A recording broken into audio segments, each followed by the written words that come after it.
Hello, and today we're going to learn how to graph linear equations that are given in point-slope form. Alright, so first let's look at point-slope form. It looks like this. This is point-slope form, where m is the slope of the line, and then x1 and y1 is a point that's on the line. It could be any point that's on the line. Notice the negative signs here. What that means is that when we see the actual equation, we have to take the opposite of whatever the number is that's here. So let's take a look at that. So y plus 2 is equal to negative 3 times x plus 4. This is point-slope form because we have y constant equals number times x constant. That's point-slope form. All right. Remember that negative thing here, that we have to take the opposite. Ooh, I think it just, what happened? That went somewhere. Here it is. We have to take the opposite of whatever number is being attached to the y, and the opposite of whatever number is being attached to the x. So this is positive 2, the opposite of that is negative 2, and this is positive 4, the opposite of that's negative 4. So our point is really negative 4, negative 2, because x always comes before y. So our point is negative 4, negative 2. That's our point.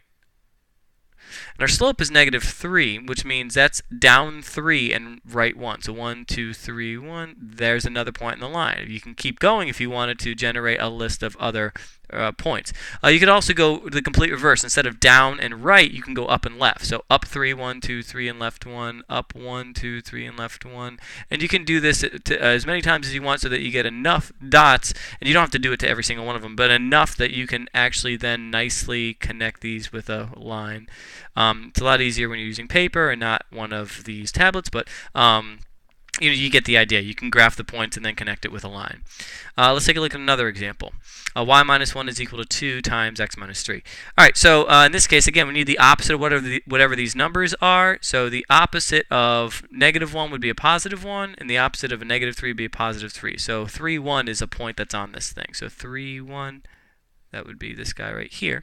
And then the slope is 2. That's up 2, right 1. So up 2, right 1, up 2, right 1. And you can keep doing this for, you only need enough really so that you can sketch it. Or you can go the opposite. Instead of up and right, you can go down and left. So down 2, left 1, down 2, left 1, and so on and so forth. All you need is to get enough where you can actually draw the line. That one actually came out really nice. I'm proud of that. All right, one more, and then we'll be all set, because that's how there's no change in the process. What happens if you don't see anything attached to the y? Well, there still is something being added or subtracted from the y. What's the number that you can add or subtract from y and it still is equal to y? That would be a 0. So really, this y value is 0. It's y plus or y minus 0.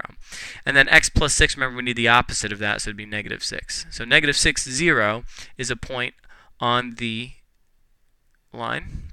The slope is 1/2. So that's up 1, right 2. Up 1, right 2.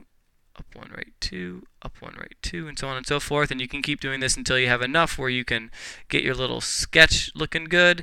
And again, you can do the opposite. Instead of up 1, right 2, you can go down 1 and left 2, and then you have enough to kind of join these together. That one wasn't bad either. All right, so that's it. That's the basics of how you graph a linear equation if you're given point-slope form.